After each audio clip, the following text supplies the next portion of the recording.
Hello বন্ধুরা, তোমরা সবাই কেমন আছো? আশা করি সবাই ভালো আছো। তো আবার একটা নতুন ভিডিওতে সবাইকে স্বাগত। তো আমি আজকে তোমাদের শেখাবো চটজলদি কীভাবে পোলাও রান্না করা যায়। আমি একটা প্লেটে ভেজানো কাজু কিশমিশ এবং লবঙ্গ, এলাচ, দারুচিনি আর একটু কাঁচা লঙ্কা নিয়ে নিয়েছি। টিস্কিতে একটু ঘি ও একটু সাদা তেল দিয়ে দিলাম, দিয়ে কাজু কিশমিশগুলো একটু ভেজে নিচ্ছি। তো ভেজে আমি তুলে রেখে দেবো, দিয়ে তারপরে ওতে আমি একটু লবঙ্গ, এলাচ দিয়ে ভেজে তারপর চালটা দিয়ে দেবো। তো চালটা আমি আগে থেকে ম্যারিনেশন করে রেখেছিলাম। ওই 2 চামচ মতো আদা, পরিমাণ মতো চিনি আর নুন, একটু আর 1 চামচ মতো হলুদ আর একটুখানি ঘি, মানে ওই 2-3 চামচ মতো ঘি দিয়ে আমি ম্যারিনেশন করে রেখে দিয়েছিলাম। তো যাই হোক, তারপর চালগুলো একটু ভাজা ভাজা ভাজা করে নিলাম। করে নিয়ে যে বাটিতে চাল নিয়েছিলাম সেই বাটির ডবল জল দিয়ে দিলাম, দিয়ে চাপা দিয়ে রেখে দিয়েছিলাম 15 মিনিটের জন্য। তারপর ওতে আমার নুন একটু চিনি কম হয়েছিল, একটু নুন আর চিনি আবার একটু দিয়ে দিয়েছিলাম পরিমাণ মতো। ঠিক 10 মিনিট পর খুলে দেখবে, সেই অবস্থায় দিয়ে দেবে। তো আমার পোলাওটা হয়ে গেছে।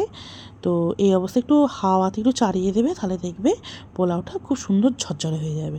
ঝরঝরে হয়ে গেলে আবার সবার পাতে পরিবেশন করবে। পোলাও আর মাংসে কতটা পরিমাণে হলুদ আর কতটা পরিমাণে লঙ্কা, নুন যা ব্যবহার করছি সব ডিসক্রিপশন বক্সে দিয়ে দেবো। তো মাংস রান্নার জন্য একটা প্লেটে একটু চিনি, গোটা গরম মশলা, তেজপাতা, শুকনো লঙ্কা নিয়ে নিচ্ছি। একটু পেঁয়াজ কেটে, আদা রসুন সব বেটে আলাদা আলাদা করে রেখে দিয়েছি।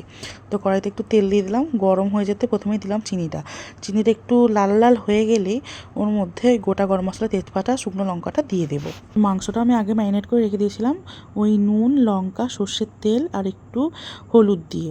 যাই হোক, তোমরাও ম্যারিনেট করে রেখে দেবে, পরিমাণ মতো তোমরা দেবে। দিয়ে তারপর আমি পেঁয়াজগুলো দিয়ে দিলাম এখন কড়াতে।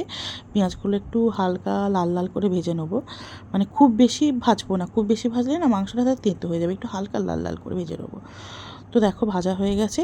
তো এখন আমি দিয়ে দিচ্ছি ম্যারিনেট করা মাংসটা, মানে যেটা আমি ওই নুন হলুদ দিয়ে ম্যারিনেট করে রেখে দিয়েছিলাম।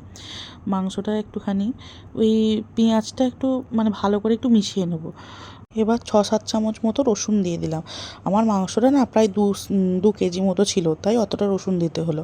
তো যাই হোক, এবার দিয়ে দেবো আদা। আদাটাও আমি দিয়ে দিলাম প্রায় 5-6 চামচ মতো। বললামই যে 2 কেজি মাংস, তো একটু বেশি পরিমাণে তো দিতেই হবে।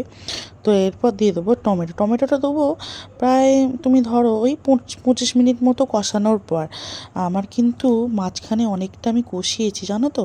আমি রসুন দেওয়ার পরেও 10 মিনিট কষিয়েছি, আদা দেওয়ার পরেও আমি 10 মিনিট কষিয়েছি, তারপর কিন্তু আমি টমেটো দিয়েছি। যাই হোক, কষানো হয়ে যাবার পর আমার ভাই আর বোন চলে এলো খেতে। কেমন হয়েছে? ওদের এদিকে মুখেই তাকাও, শোনা কেমন না হয়েছে? মাংসটা কেমন হয়েছে। যাই হোক, আজকের ভিডিওটা এইটুকুই। ভালো লাগলে লাইক, কমেন্ট অ্যান্ড সাবস্ক্রাইব করে দিও। টাটা।